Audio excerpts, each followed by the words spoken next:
please don't leave. I'm sorry. It's too late. The sound of a zipper closing echoed through the penthouse like a gunshot. Ji-hoon Park stood frozen in the doorway of the master bedroom, his heart hammering against his ribs as he watched Joyce fold another sweater into her suitcase.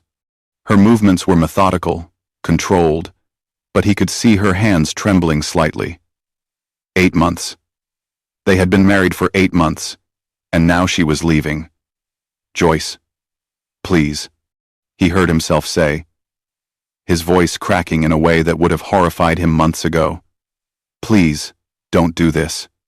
She didn't look up, didn't acknowledge that he had spoken at all. She just kept packing, her beautiful face set in an expression of exhausted determination. When she finally closed the suitcase and turned to face him, he saw tears streaming silently down her cheeks. "Move away from the door, Ji-hoon."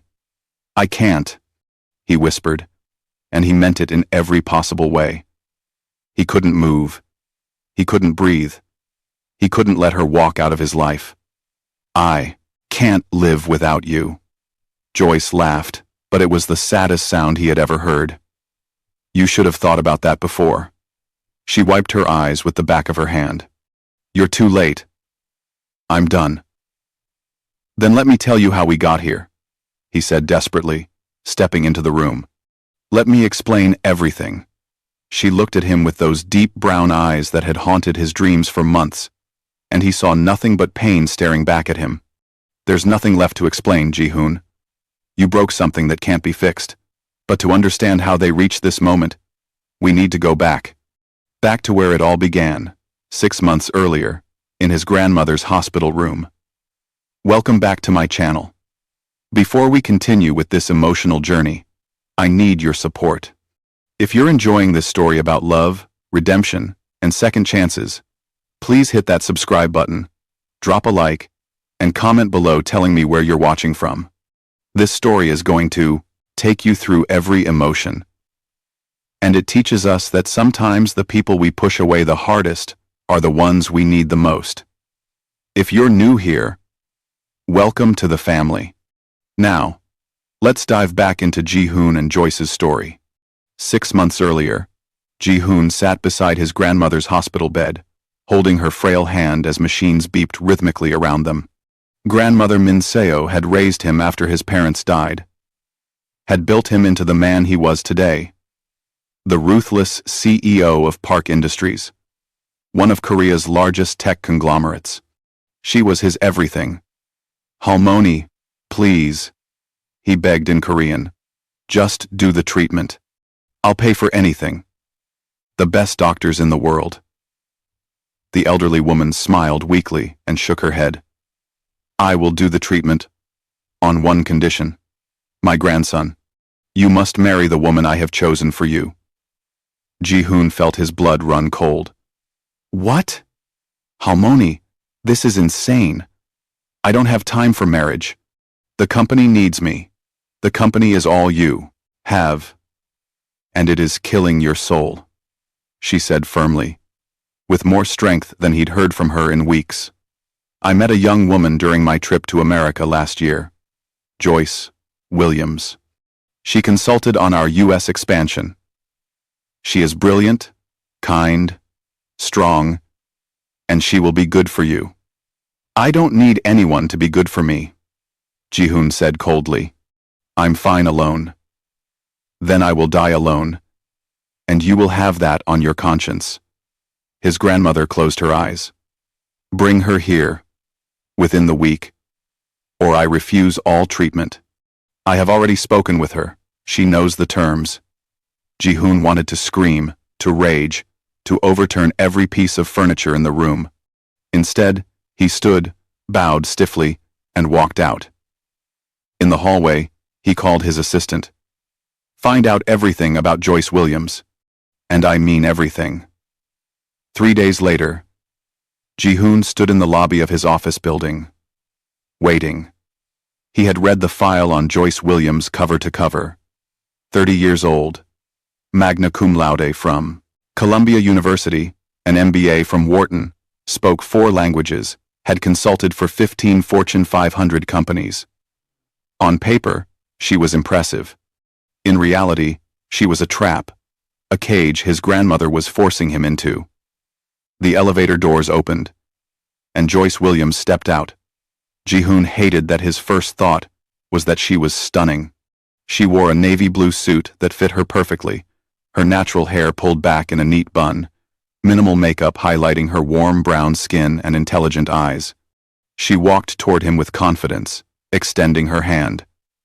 "Mr. Park, I'm Joyce Williams." He didn't take her hand. "Let's make one thing clear, Miss Williams. I don't want this marriage. I don't want you.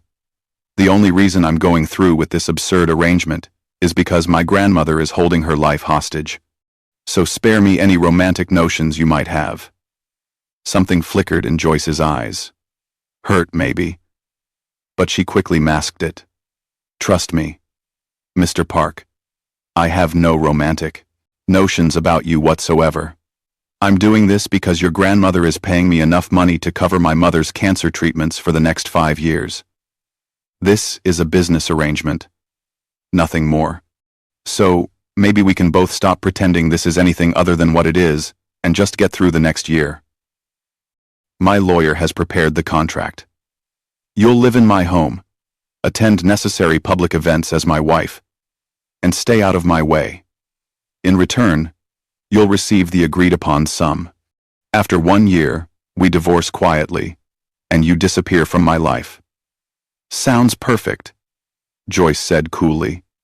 "Where do I sign?" The wedding took place 2 weeks later in a private ceremony at his grandmother's estate. His grandmother beamed from her wheelchair, already looking healthier now that she had agreed to treatment. Ji-hoon's mother stood beside her, lips pressed into a thin line of disapproval. Brother Taeyong smirked throughout the entire ceremony.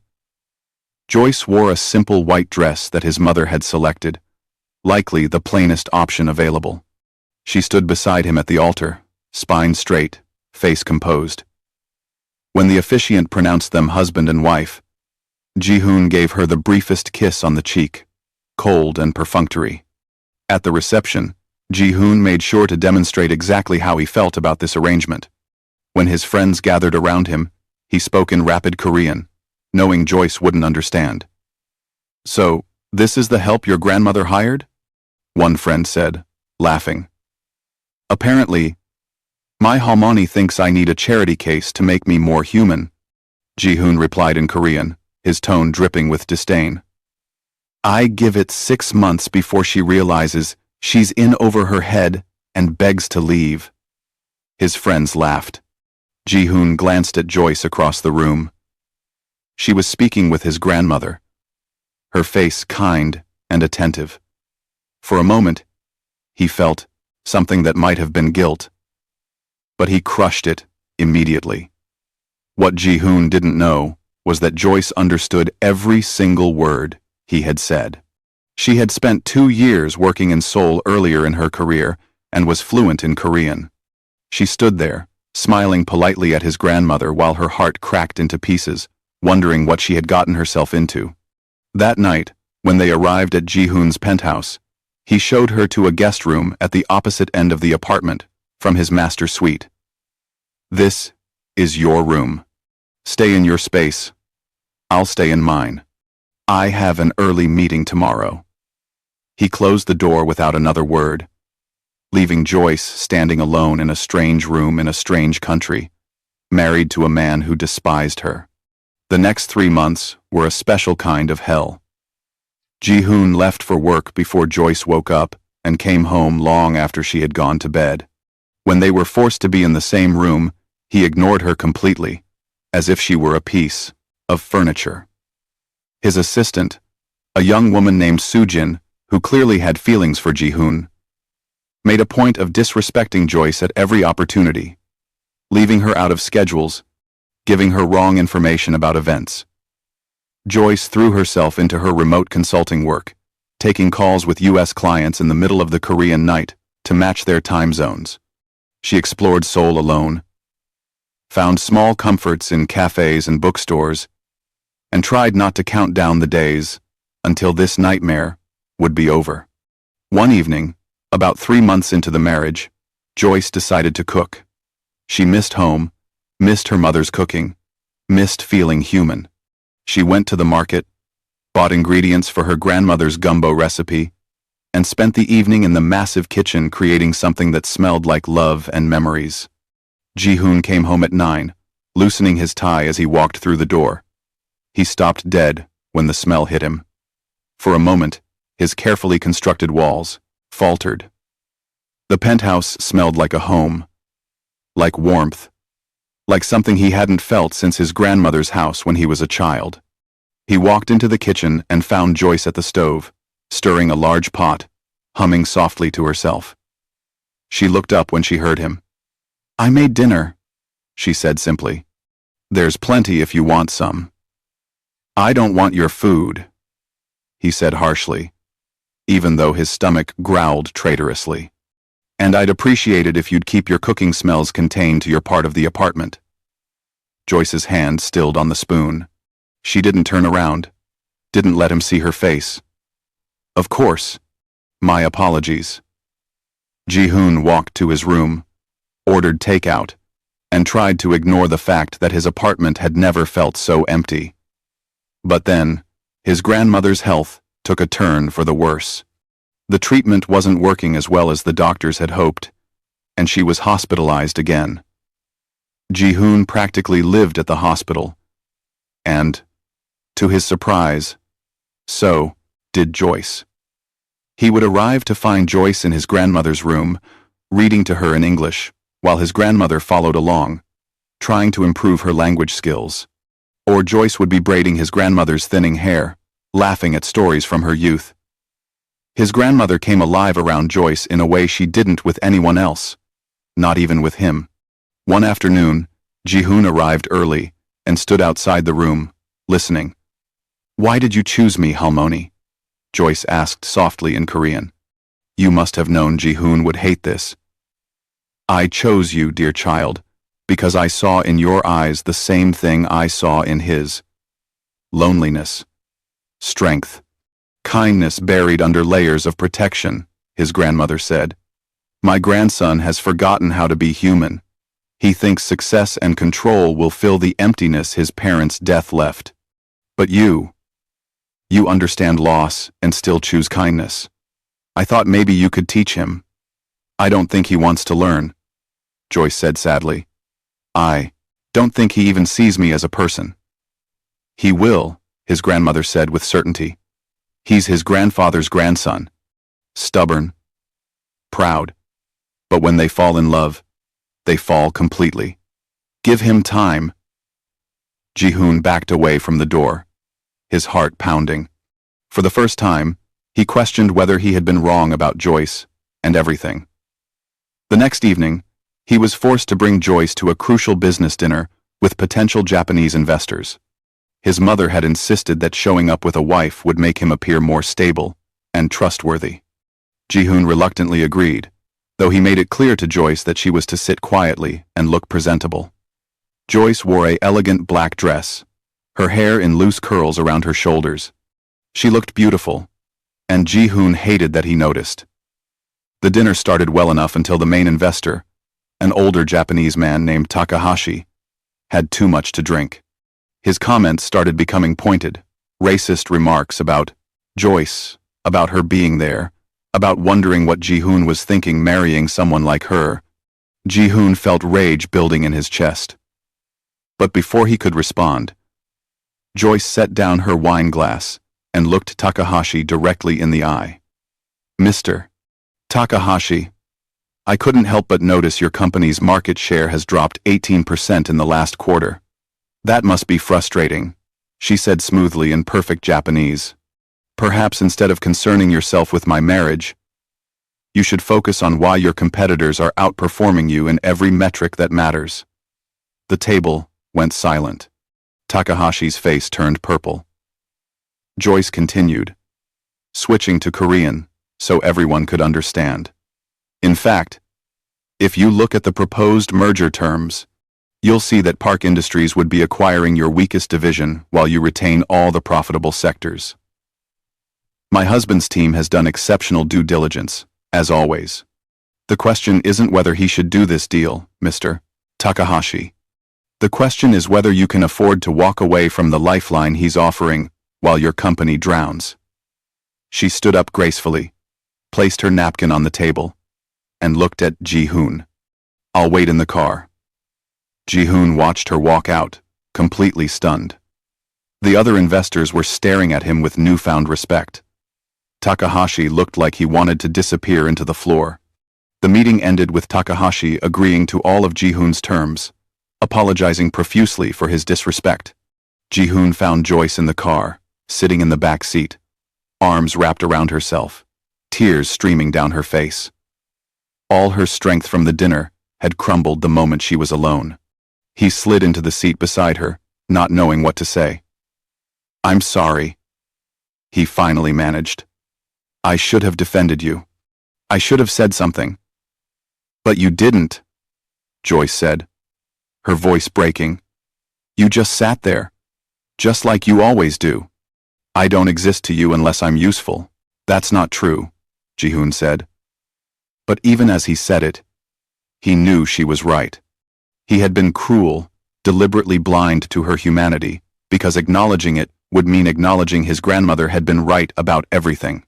They drove home in silence, but something had shifted. A crack in the wall Ji-hoon had built around himself. 2 weeks later, his grandmother passed away peacefully in her sleep. Joyce was holding her hand. The funeral was massive, as befitted the matriarch of the Park family. Ji-hoon stood stoically through it all, accepting condolences, making arrangements, being the strong grandson everyone expected. But that night, alone in his study, he finally broke down.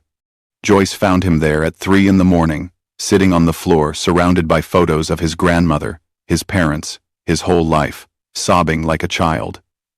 She didn't say anything. She just sat down beside him on the floor and held him while he fell apart. The reading of the will happened the next week. To everyone's shock, his grandmother had left Joyce 20% of her shares in Park Industries, making her one of the largest shareholders. Ji-hoon's mother exploded. This is unacceptable. She was only in Mother's life for a few months. This gold digger manipulated a dying woman. That's enough. Mother, Ji-hoon said quietly, but with steel in his voice. His brother Tae-young was already calling lawyers, talking about contesting the will, claiming undue influence. I said that's enough, Ji-hoon repeated, standing up. Grandmother was the sharpest woman I've ever known, even at the end. If she left Joyce those shares, she had her reasons. Anyone who contests this will answer to me. Joyce stared at him, shocked. It was the first time he had defended her. That night, they had their first real conversation. They sat in the living room, each with a glass of wine. The silence between them different now. Less hostile. More uncertain. Why did you defend me? Why did you defend me, today? Joyce asked. Ji-hoon was quiet for a long moment. Because my grandmother loved you. Because you sat with her, cared for her, made her laugh when the rest of us were suffocating her with sadness and guilt. Because you didn't deserve the way my family spoke about you. He paused. Ephria. Ephria. Ephria. Because you didn't deserve the way I treated you. Is this an apology, Ji-hoon? I don't know how to apologize for what I've done, he admitted. I don't know how to explain that I was so angry at being forced into this, that I took it out on you when you were just as trapped as I was. I don't know how to tell you that watching you with my grandmother showed me what I've become, and I hate it. Joyce looked at him, and for the first time, saw past the cold CEO to the broken man underneath. Tell me about your parents, she said softly. And he did. He told her about the car accident when he was 12, about watching his grandmother try to hold together a company and raise a traumatized child, about learning that emotions were weakness and control was survival. He told her about the pressure, the expectations, the loneliness of being Ji-hoon Park. I'm sorry, Joyce whispered. I'm so sorry you went through that. "What about you?" he asked. "Why did you really agree to this?" Joyce told him about her mother's stage 4 cancer diagnosis, about the experimental treatment that insurance wouldn't cover, about the impossible choice between her pride and her mother's life. She told him about her father walking out when she was 10, about raising herself, about being strong, because she had no other choice. They talked until sunrise, and when the light crept through the windows, something between them had fundamentally changed. Over the next few weeks, Ji-hoon found himself unable to stop thinking about Joyce. He caught himself watching her when she worked, noticed how she bit her bottom lip when she was concentrating. He started coming home earlier, making excuses to be in whatever room she was in. He began leaving her coffee in the morning the way she liked it, asking about her day, actually listening to her answers. Joyce felt it too. The way the air changed when he entered a room, the way her heart sped up when he smiled, which he was doing more often now. Then her ex-boyfriend Marcus showed up in Seoul for a business trip and asked to meet for coffee. Joyce hadn't seen him in 3 years, not since he'd left her for someone else. She agreed to meet him, curious about closure, nothing more. Ji-hoon's security team informed him that Joyce was meeting with a man at a cafe in Gangnam. He told himself it didn't matter, that she was free to meet whoever she wanted. But he found himself watching the security footage anyway, watching her laugh at something this man said, watching the easy familiarity between them. Jealousy, dark and possessive, consumed him in a way he'd never experienced. When Joyce came home that evening, she found Ji-hoon waiting in the living room, his expression stormy. "Who was he?" Ji-hoon demanded. "Excuse me?" Joyce said, taken aback. "The man you met today. Who is he?" "That's none of your business," Joyce said, her temper flaring. "We're not really married, remember? You made that very clear." "You're wearing my ring," Ji-hoon said, standing up and moving toward her. "You live in my home. You carry my name. All things you forced on me," Joyce shot back. "All things you made very clear meant nothing. So don't you dare stand there acting like you have any right to question who I spend my time with." "Did you sleep with him?" The words came out before Ji-hoon could stop them, low and dangerous. Joyce's hand connected with his face before either of them realized what was happening. The slap echoed through the penthouse. "How dare you?" she said, her voice shaking with rage. "How dare you treat me like I don't exist for months and then question my fidelity when I have coffee with an old friend? You don't get to do this, Ji-hoon. You don't get to ignore me until you decide you want to pay attention and then act like I owe you anything." She tried to walk past him, but he caught her arm. "Let me go," she said. "I can't," he said, and his voice was raw and honest. "I can't stop thinking about you. I can't stand the thought of you with someone else. I can't breathe when you're not near me." Joyce stared at him, seeing the truth in his eyes. "Then you should have thought about that before you spent 3 months treating me like I was nothing." She pulled her arm free and walked to her room, locking the door behind her. But Ji-hoon couldn't let it go. He stood outside her door for an hour before finally speaking. "His name is Marcus," Joyce said from the other side of the door. "We dated for 2 years. He left me for someone else when I couldn't give him enough attention because I was taking care of my sick mother. I met him for coffee today because he wanted to apologize. I told him I forgave him, and I said goodbye. That's all." The door unlocked, and she opened it, finding Ji-hoon sitting on the floor in the hallway. "I'm not in love with him," Joyce continued. "I don't think I ever was. Not really. I was just tired of being alone.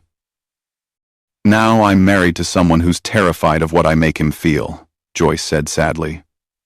Which might be worse. The next week, there was a corporate gala that they had to attend together. It was the first major public event since their wedding, and the Korean business world was curious about Ji-hoon's mysterious American wife.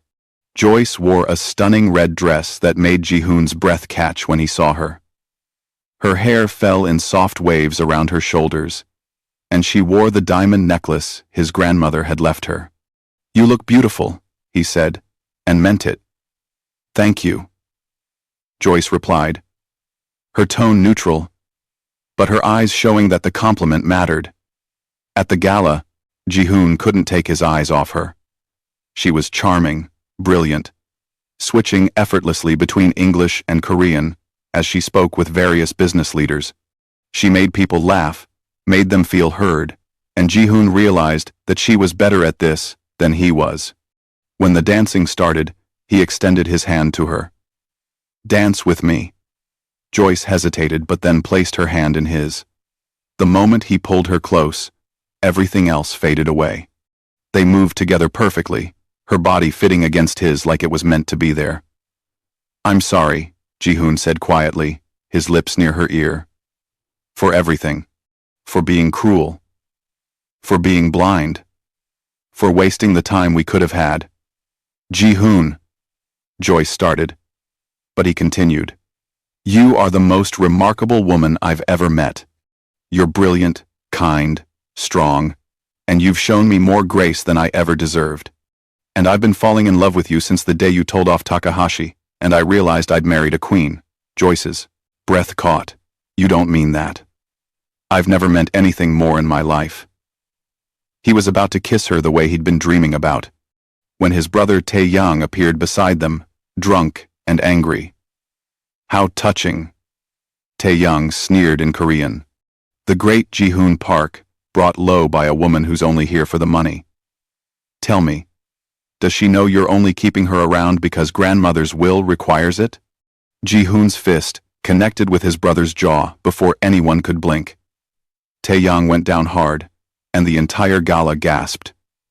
"Don't you ever speak about my wife that way again," Ji-hoon said coldly. "In fact, don't speak to her at all. You're not worthy of breathing the same air as her." Security rushed in, and Ji-hoon took Joyce's hand and led her out of the gala. In the car, Joyce was quiet. "I'm sorry you had to see that," Ji-hoon said. "Is it true?" Joyce asked. "Does your grandmother's will require you to stay married to me?" Ji-hoon closed his eyes. Ji-hoon closed his eyes. "For the first 6 months, yes. If I divorced you before then, I'd lose my inheritance, and her shares would be distributed to charity. But that deadline passed 2 months ago, Joyce. I could divorce you tomorrow if I wanted to. Then why haven't you?" He turned to face her fully. "Because somewhere between hating you and defending you, between ignoring you and being unable to think of anything else, I fell completely in love with you. And the thought of you leaving terrifies me more than anything in my life ever has." Joyce didn't respond, and the rest of the ride home was silent. Over the next few days, they fell into a rhythm that felt dangerously like happiness. Ji-hoon started working from home more often. They cooked dinner together, talked for hours about everything and nothing, laughed in ways neither of them had in years. One night, he found her crying while watching a movie. "Hey, what's wrong?" he asked, sitting beside her on the couch. "It's stupid," she sniffled. "Just the movie. Tell me anyway." "It's just the couple in the movie. They choose each other. Not because they have to, not because of contracts or obligations, but because they want to. And I was thinking about us, about how everything between us started with force and fear, and I don't know if what we have now is real or if we're just making the best of a bad situation." Ji-hoon took her hands in his. "Joyce, look at me. What I feel for you is the realest thing I've ever experienced. Yes, we started wrong, in the worst possible way. But every day since I stopped being an idiot, I've chosen you. I choose you when I wake up, and you're the first thing I think about. I choose you when I leave work early, just to have dinner with you. I choose you every single time." He kissed her then, soft and sweet, and she kissed him back. When they broke apart, she was smiling through her tears. That night, They made love for the first time, and it was nothing like Ji-hoon had imagined. It was tender, passionate, overwhelming. And afterward, lying in his arms, Joyce whispered, "I love you." "Say it again," he demanded. "I love you, Ji-hoon Park." He held her tighter, buried his face in her hair, and tried not to think about all the time they'd wasted. For 2 weeks, they existed in a bubble of happiness. Ji-hoon told her he loved her 17 times a day. They made plans for the future, talked about traveling together.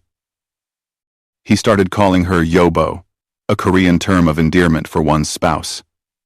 And every time he said it, she blushed. Then, everything shattered. Ji-hoon's mother had been plotting from the moment Joyce received those shares. She hired a private investigator who doctored photos to make it look like Joyce was having an affair with Marcus. The photos showed them at the cafe, but edited to look more intimate, along with fabricated images of them entering a hotel, together. The photos were leaked to the business press and went viral overnight. Ji-hoon's phone was ringing constantly with board members demanding explanations. Investors worried about scandal. When Ji-hoon saw the photos in his morning briefing, something inside him broke. All his old fears, his distrust, his belief that everyone eventually betrayed him, came rushing back. He found Joyce in the kitchen making breakfast, humming to herself, completely unaware of the storm about to hit. "When were you going to tell me?" he asked, his voice cold. Joyce turned, smiling at first, but her face fell when she saw his expression. "Tell you what?" He threw his phone on the counter, the photos displayed on the screen. Joyce went pale. "Ji-hoon, those aren't real. I mean, yes, I met Marcus for coffee that one time, but these other photos, I was never at a hotel with him. This is fake." "Is it?" Ji-hoon said, and his tone was the same one he'd used that first day they met. Cold, distant, cruel. "Or did I just make it too easy for you? The pathetic CEO who fell in love with his contract wife, so desperate for affection that he'd believe anything." "You don't mean that," Joyce said, her voice shaking. "Ji-hoon, you know me. You know I would never do this." "I don't know anything," he said viciously. "Maybe my mother was right all along. Maybe you were just playing the long game, waiting until I was invested enough that leaving would hurt. Maybe every soft word, every touch, every I love you, was just you earning your payout." The words hit Joyce like physical blows. She stumbled back against the counter. "How can you say that to me?" she whispered. "After everything we've shared, everything we've been through, how can you believe I would do this? Because everyone leaves," Ji-hoon shouted, finally losing control. "Everyone betrays. Everyone lies. And I was stupid enough to think you were different. I am different," Joyce cried. "I love you. I chose you."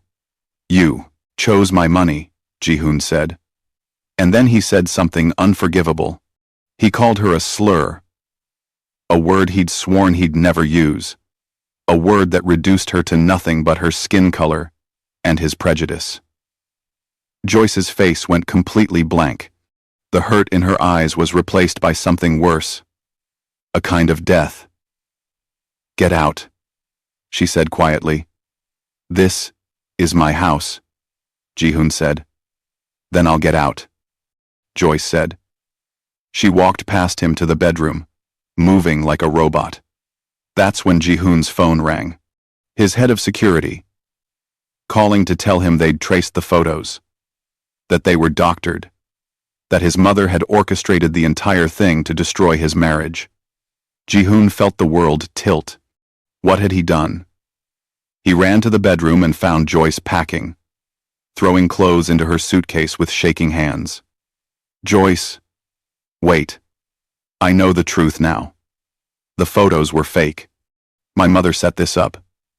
Please, just listen to me." Joyce didn't stop packing. She didn't even look at him. "Joyce, please." I'm sorry. I'm so sorry. I panicked.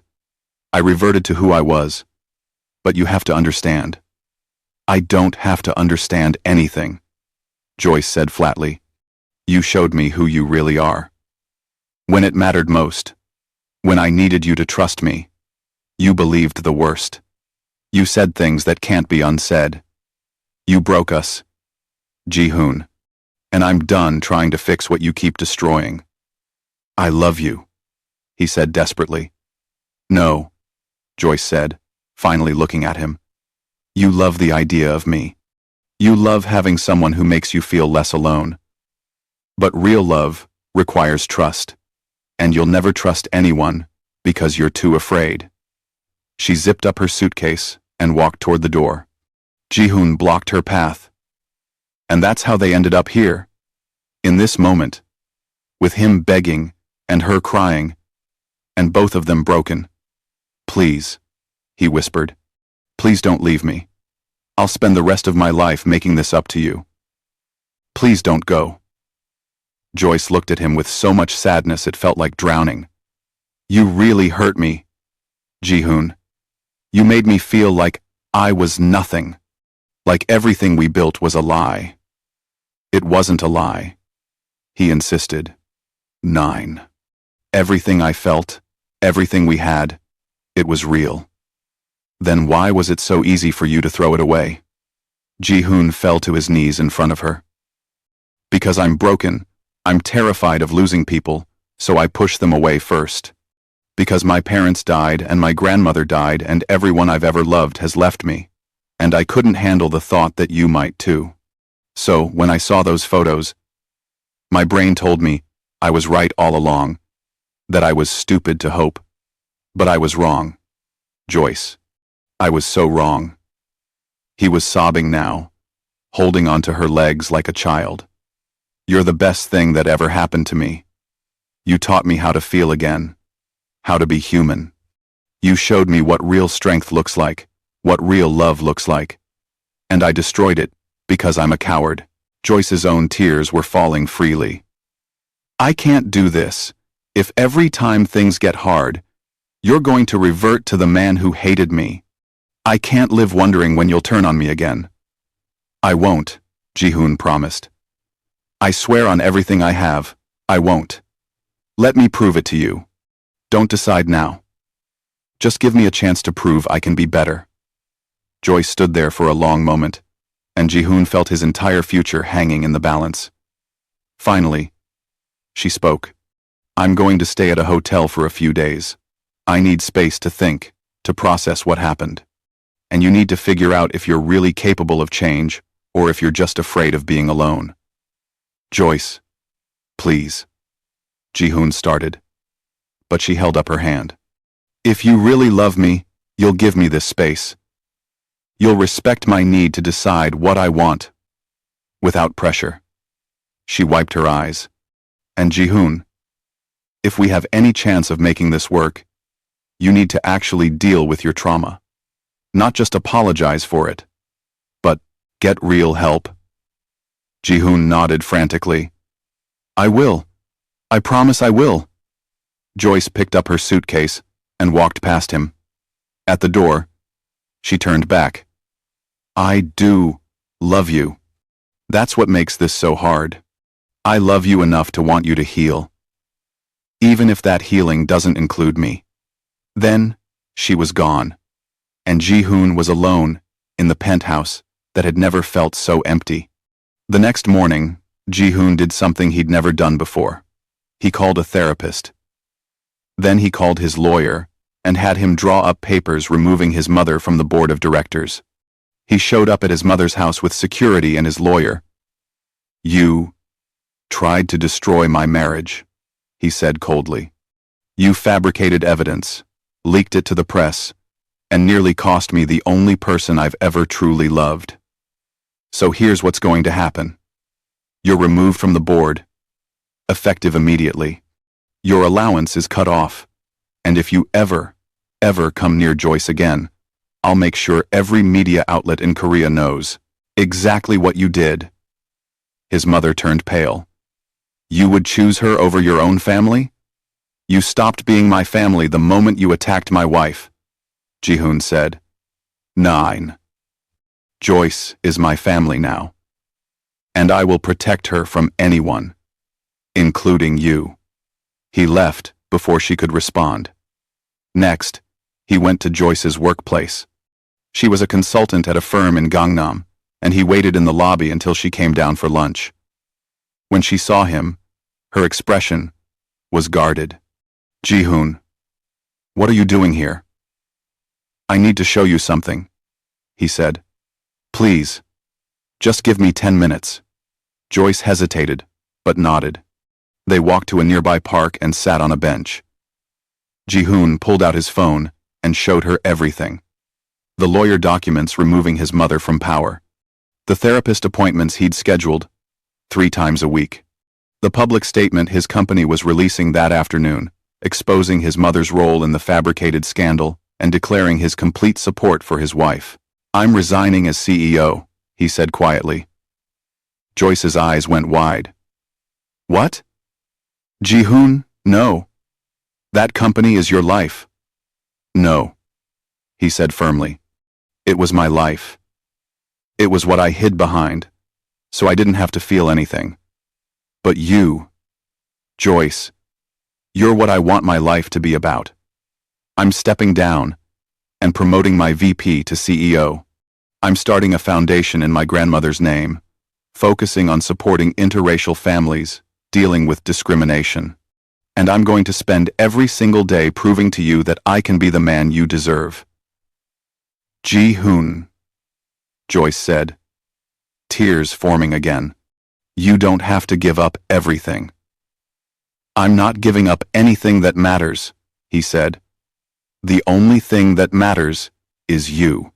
And if it takes me the rest of my life to earn your trust back, then that's what I'll do. Joyce was quiet for a long moment. I'm still hurt. What you said to me, that word, it cut deeper than anything else. I know, Ji-hoon said, his voice breaking, and I hate myself for it. There's no excuse or justification. It was the cruelest thing I could say, and I said it because I wanted to hurt you as much as I was hurting. But that doesn't make it right. It makes it worse. I need you to understand something, Joyce said seriously. I have spent my entire life dealing with people who see my skin color before they see me. I have been underestimated, discriminated against, fetishized, and reduced to stereotypes more times than I can count. I thought when I married you, even in a contract, that at least you saw me as a full person. When you used that word, you told me that no matter what we built, part of you still saw me as less than. I don't, Ji-hoon said urgently. I swear to you, I don't. I was trying to hurt you, but I ended up showing you my own ugliness, my own unhealed prejudices that I didn't even know I still carried. And I'm ashamed. I'm so deeply ashamed. Shame isn't enough, Joyce said. You need to do the work. Real work. Not just for me, but for yourself. I will, he promised. I've already started. I found a therapist who specializes in trauma and cultural sensitivity. I'm reading books on anti-racism. I'm confronting every ugly thought I've ever had, because you're right.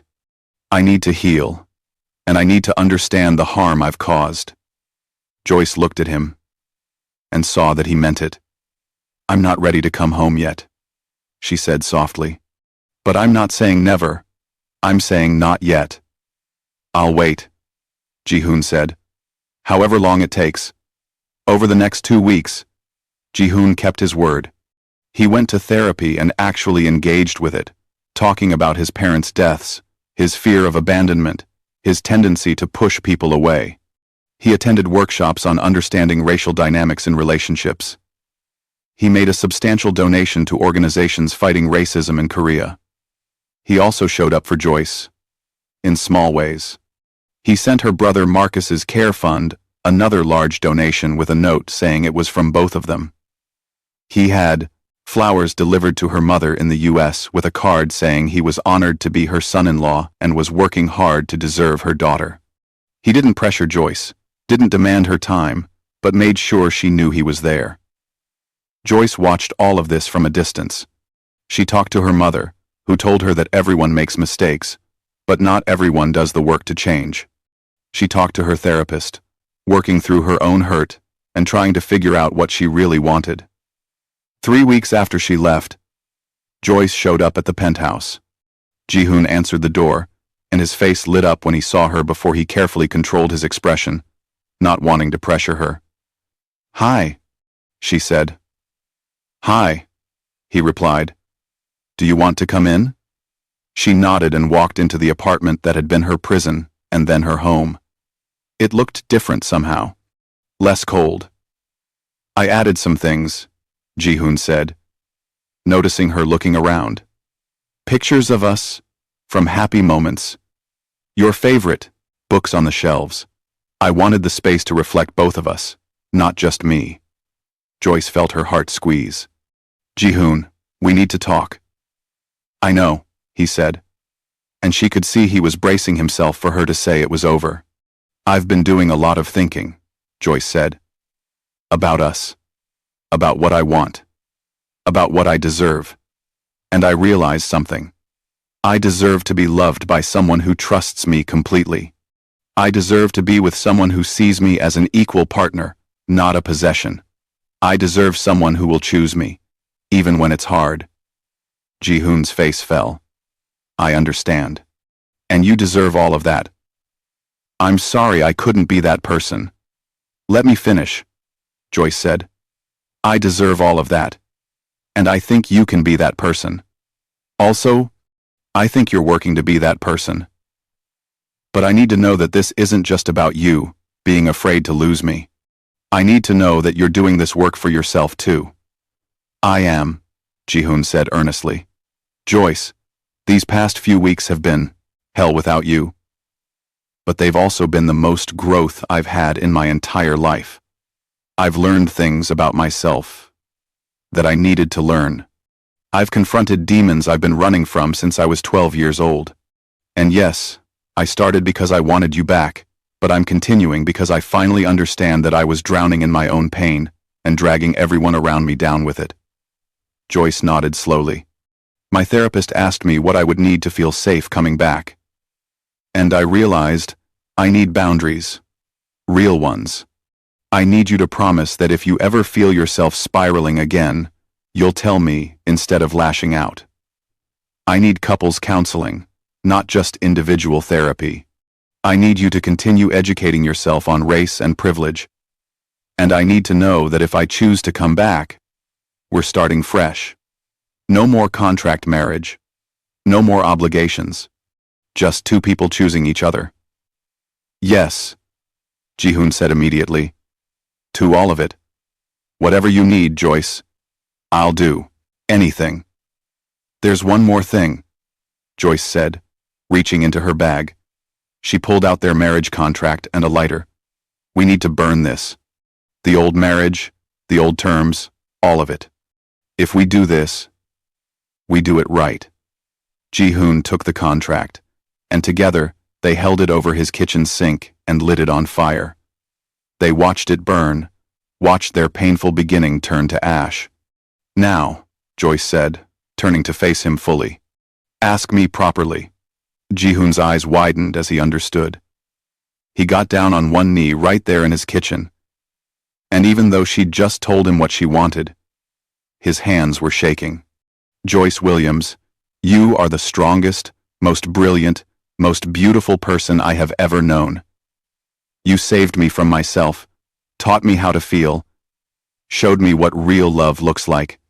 I don't deserve you, but I promise to spend every day of my life trying to. Will you marry me? For real this time. No contracts, no obligations. Just because I love you, and I choose you." Joyce was crying, but she was smiling too. "Yes, yes, I'll marry you." Ji-hoon stood up and kissed her, and it felt like coming home. When they broke apart, they were both laughing and crying. I love you, he said. I love you so much. I love you too, Joyce replied. But Ji-hoon, I'm serious about the boundaries and the counseling. I know, he said. And I'm grateful for them. They'll make us stronger. Also, Joyce said with a small smile, I'm keeping my 20% of the company shares. I've been reading up on the business, and I have some ideas. Ji-hoon laughed. I wouldn't expect anything less. You're going to revolutionize Park Industries, aren't you? Absolutely, she said. Someone needs to bring this company into the 21st century. They spent the rest of the evening talking about their fears and hopes and dreams for their future. They talked about having children someday, about how they'd raise them to understand both cultures, splitting time between Korea and the US so Joyce could be near her mother. They talked about building something real together. 6 months later, they stood in a small courthouse with just Joyce's mother, her brother, and Ji-hoon's sister, Hana, as witnesses. Joyce wore a simple white dress that she'd chosen herself. Ji-hoon wore a traditional hanbok. When the judge pronounced them married, Ji-hoon kissed Joyce like she was his entire world. Because she was. The reception was small but joyful. Joyce's mother pulled Ji-hoon aside at one point. You hurt my daughter, she said bluntly. But you also fought to become better. That's all any of us can do. Just promise me you'll keep fighting. I promise, Ji-hoon said. Every single day. A year after that, they stood together at Marcus's high school graduation. Joyce's brother had thrived with the additional support, and he was heading to college on a full scholarship. He wheeled up to them after the ceremony. Thank you, Marcus said, to Ji-hoon, for everything you've done for our family. You're my family too now, Ji-hoon said, and meant it. And I'm proud of you. Joyce squeezed Ji-hoon's hand, and he looked at her. She was glowing with happiness, and he sent up a silent prayer of thanks to his grandmother for seeing what he couldn't, for knowing that sometimes the person we need most is the one we'd never choose for ourselves. That evening, they walked along the Han River, hands intertwined, talking about everything and nothing. Do you ever think about how we started? Joyce asked. Every day, Ji-hoon admitted. And every day I'm grateful we didn't end there. Me too, Joyce said. But Ji-hoon, I need you to know something. What we went through, the pain, the mistakes, I wouldn't change it, because it taught us both who we needed to become. It taught me to demand what I deserve. It taught you to be vulnerable.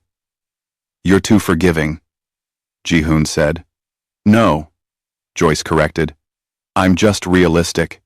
People are messy and complicated, and love doesn't fix everything. But commitment to growth, to honesty, to choosing each other even when it's hard, that's what makes it work. Ji-hoon stopped walking and pulled her close. I choose you, Joyce Park. Today, tomorrow, forever. Even when it's hard, especially when it's hard. I choose you too, she whispered. As the sun set over Seoul, they stood there holding each other. Two people who had been forced together by circumstance, torn apart by fear, and rebuilt by choice. Their love story hadn't been perfect. It had been messy, painful, and complicated. But it was theirs. And it was real. And in the end, that was all that mattered. Ji-hoon had learned that love wasn't about control or possession. It was about trust, growth, and the courage to be vulnerable. Joyce had learned that she deserved to be chosen, fully and completely, and that sometimes the right person is the one who's willing to do the work. Their grandmother had been right all along. Sometimes the best love stories start in the worst ways. Sometimes the person who challenges us most is exactly who we need. And sometimes, if you're brave enough to fight through the pain and fear, you find something more beautiful than you ever imagined. As they walked home together, Joyce thought about the scared woman who had signed that contract a year and a half ago, and Ji-hoon thought about the cold man who had resented every moment of his forced marriage. Those people felt like strangers now. In their place were two people who had been broken down and built back up. Together. Two people who had learned that real love isn't about perfection. It's about showing up, doing the work, and choosing each other over and over again. And that, they both knew, was the kind of love worth fighting for. The end. If you stayed till the end, do well to subscribe, like, and comments. Forgiven him? And where are you watching from? See you in the next video.